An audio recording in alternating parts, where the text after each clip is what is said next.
Vamos con nuestra siguiente entrevista.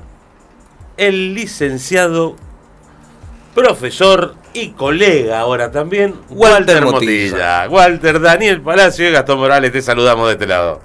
¿Cómo les va? ¿Qué tal, Daniel? Un gusto hablar con vos. Gracias, Walter, gracias. Y vos viste Flashdance.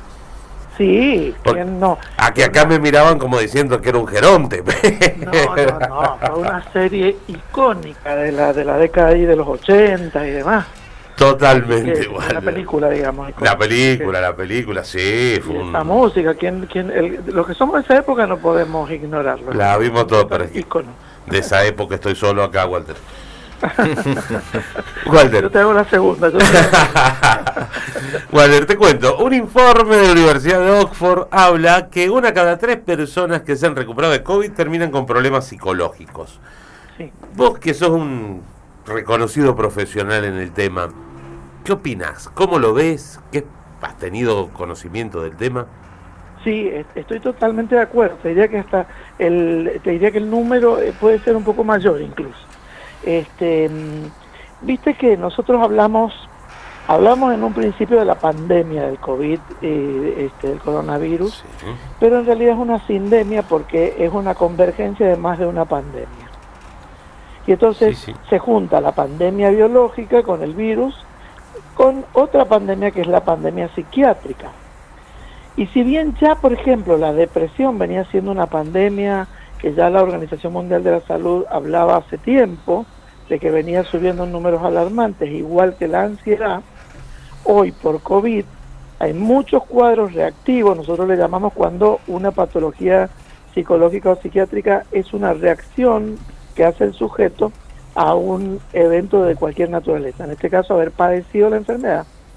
Y te diría, Daniel, que es bastante comprensible en la medida en que es una patología, el cuadro que se presenta del COVID muy grave, que en muchas personas ha podido implicarle riesgo de muerte, que han tenido que ser asistidos en la respiración, que han estado aislados de su entorno, que han perdido contacto con sus seres queridos, han estado muy solos, y entonces aparecen estas enfermedades, diríamos, derivadas de haber padecido esta condición, y que van en el orden de todos los trastornos, el espectro de lo ansioso, el espectro de lo depresivo, el espectro del estrés postraumático.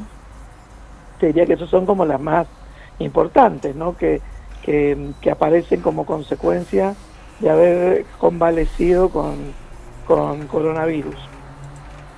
Sí, mira, francamente es claro, es que el estrés que sufre el cuerpo, digamos, queda con remanente, digamos. Exacto, mira, el manual diagnóstico, nosotros tenemos un manual que viene a ser como la Biblia de los psicólogos y psiquiatras, que se llama DSM, Manual Diagnóstico y Estadístico de los Trastornos Mentales.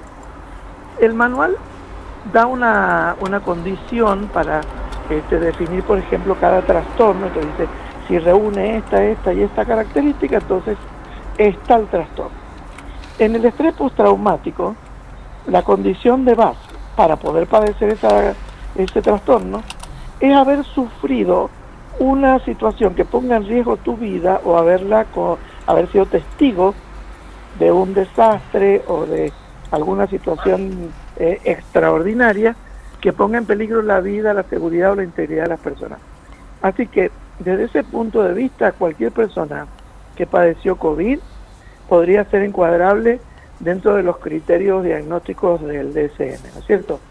Hay personas que tienen recursos y entonces no te hacen un cuadro de estrés postraumático porque tienen defensas suficientes, entonces instrumentan esas defensas y tal vez no presentan de momento sintomatología, pero sí, yo te diría que en este momento por lo menos un 40% de personas, yo estoy más cerca del 40%, 4 de cada 10 que han padecido COVID presentan síntomas de esta naturaleza. Y si no presentan el estrés postraumático, como yo te digo, hacen depresiones reactivas, hacen cuadros ansiosos como por ejemplo fobias, hacen cuadros de crisis de pánico, Y en el estrés postraumático, centralmente, de lo que estábamos hablando, el cuadro se caracteriza porque el paciente empieza a presentar recuerdos intrusivos de tipo catastrofista, oscuro,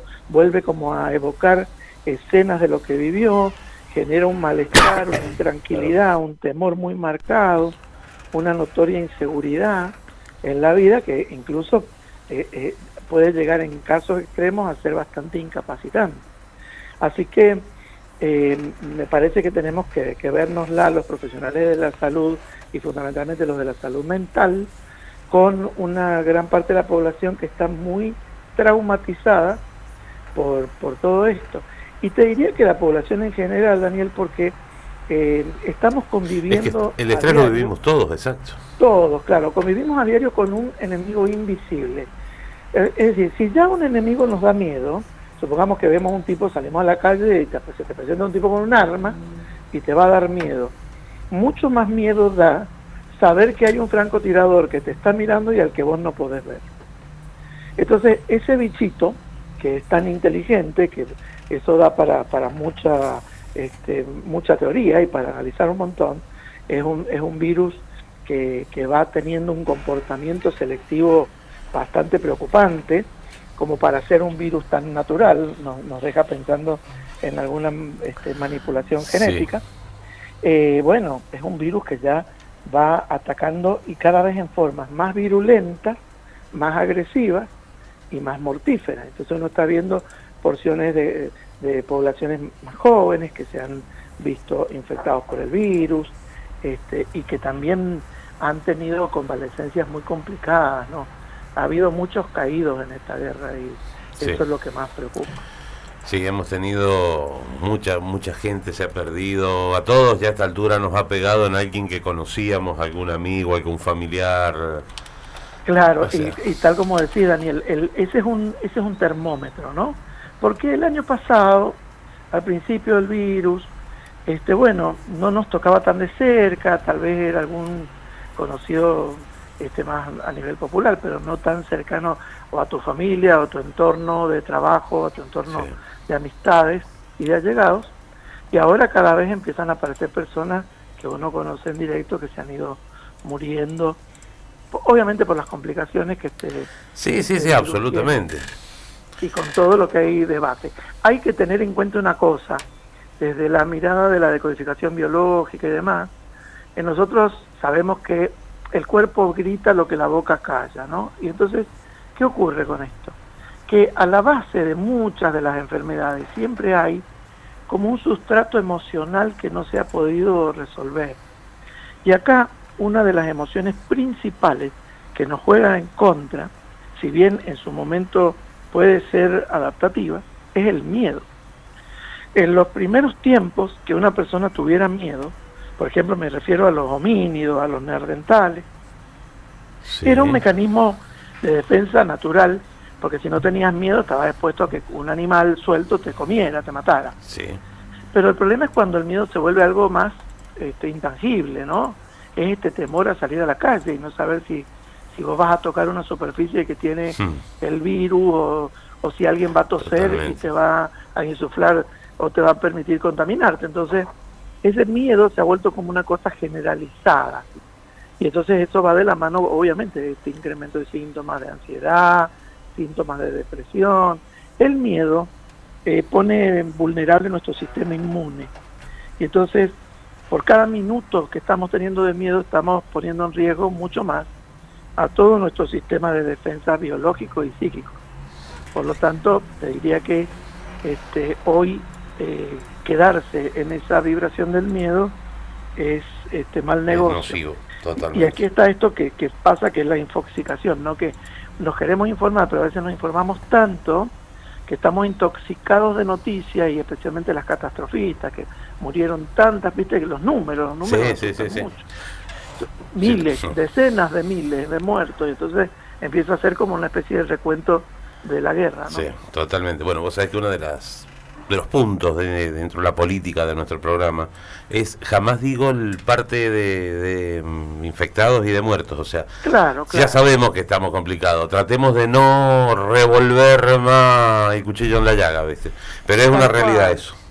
Porque la gente en realidad hoy, no, yo digo a veces tener la fe sana, ¿no? O sea, el famoso principio del placebo. Vos crees en una persona, ya sea tu médico, o en un sanador, o en el cura, en lo que cada uno quiere o desea creer. Es donde depositas la fe. Claro, y esa persona te da algo, y ese algo que te dé, aunque sea agua con azúcar, te puede sanar por efecto placebo, porque es tu fe, como decía el Maestro Jesús, la que te sana. Por el contrario, cuando yo le deposito la fe negativa, el miedo a la muerte, a cualquier cosa, como en este caso al virus, soy mucho más vulnerable y más débil ante lo que ese virus me puede hacer. Entonces, siempre hay que aferrarse a lo que creemos, porque creer es crear, nuestras creencias de tipo espirituales o los afectos, vibrar en emociones más altas que el miedo, como el amor, como la compasión, tratar de darse un tiempito para reflexionar, para meditar, para tranquilizarse. Hace falta parar un poquito. Todo eso puede ayudar, claro. Realmente hace falta parar la pelota. Sí. Y revisar qué es lo importante, ¿verdad? Porque decimos, corremos detrás de tantas cosas, Daniel. Sí. Y finalmente, cuando queremos acordar, nosotros que somos un poco menos jóvenes, nos vamos dando cuenta el vértigo del paso del tiempo. ¿Viste? Yo digo que uno siente el vientito como en la moto, cuando va en la moto sentía el vientito en la cara. Sí, totalmente. El tiempo te va haciendo sentir ese vientito conforme pasan los años. Absolutamente. Y vas sintiendo como un mayor vértigo del paso del tiempo. Y entonces empezás a valorizarlo. Yo siempre digo una cosa, cada minuto de tu vida vale más porque te queda menos. Entonces la consigna sería, y capitalicemos cada minuto de vida que tenemos, porque el presente es eso, es un regalo, es un tesoro. Y bueno, echar mano de todo lo que tenemos, nuestros afectos, de todos nuestros recursos, de nuestros sueños, nuestras esperanzas, nuestros proyectos, de las cosas que hacemos con amor, como este programa que están haciendo ustedes. Todo eso es lo que nos va a dar el combustible espiritual para seguir adelante. Totalmente. Walter, muchísimas gracias por tu tiempo y bueno, por toda esta buena onda. Un placer. Un gusto, y en breve, bueno, vamos a estar, y éxitos con tu programa de radio. Muchas gracias, los invitamos. Estamos los jueves a las 22 horas por Radio Andina, con el programa Terapia de Radio, que la verdad que es un espacio abierto a todos, así que todos muy bienvenidos también a compartir la sintonía de esta radio hermana. Walter, muchísimas gracias, todo el éxito del mundo, y bueno, gracias. Ya vamos a estar hablando nuevamente. Adiós. Con todo gusto, adiós. Un abrazo, Walter. Un abrazo a todos. Con nosotros estuvo el licenciado Walter Motilla, un amigo realmente de la casa y una eminencia en terapia psicológica.